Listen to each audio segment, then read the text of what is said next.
Clay Trader, and this will be a video chart on ticker symbol DRYS. We will take a look at the 30-minute time frame. Real quick, what do I mean by 30-minute in case maybe you're new to charts? Instead of each one of these candlesticks representing 1 day's worth of price action, which is what you would normally see, each one represents 30 minutes. So while this may look like several days worth of time right here, it's actually just today's price action broken down into 30-minute time slices. I like to do this time frame. I think does a good job of telling the quote-unquote story of the price, and then makes mapping out levels of support and resistance a bit easier to see. In this case, I'm not going to go on any sort of, I'm not going to get up on the soapbox, but I'll just say this is why I do disagree with the halts, because sometimes you just got to let things trade. And this one was halted yesterday, and then, the people that were trying to trade it, obviously it finally opened up today around 10:30ish, and, was the big gap down. And then during the first 30 minutes after the halt, which is what is represented by that candle, just continue to bleed and bleed and bleed. And then even after that, it wasn't quite as nasty and as, as forceful of a bleed. But the remainder of the day, just, the price just kept on slowly bleeding downwards. And then the final 30 minutes, again, each of these is 30 minutes. Check out all that volume that showed up there in that final 30 minutes. And there is more selling that, continued on at that point.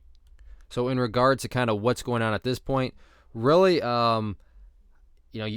I don't want to say game over because the shipping stocks have just been so crazy, but just looking at the price action and seeing that the price is now essentially where it all started, that tells me that things just aren't looking good. I mean, when I say when it all started, the big move essentially happened back here, when the price was down around, the sub $10.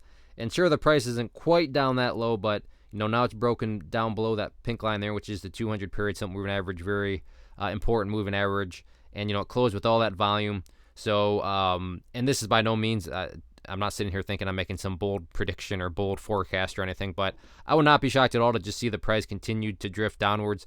But with that being said, we can all, and this is me just stating the obvious, these things have been so crazy that, for all I know, who knows, maybe this thing's going to, gap up tomorrow and then, shoot back up to $70. So we'll see what happens with it. But if you're going to trade these, just be cautious.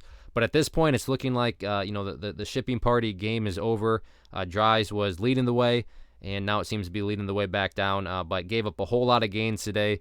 So we'll see what happens with it as it closes out the week tomorrow. One of the most popular questions I get is, hey, Clay, how do you find the stocks that you trade? So what I've done is put together this free resource guide where I talk about the tools that I use to locate stocks that I find interesting and think may have potential.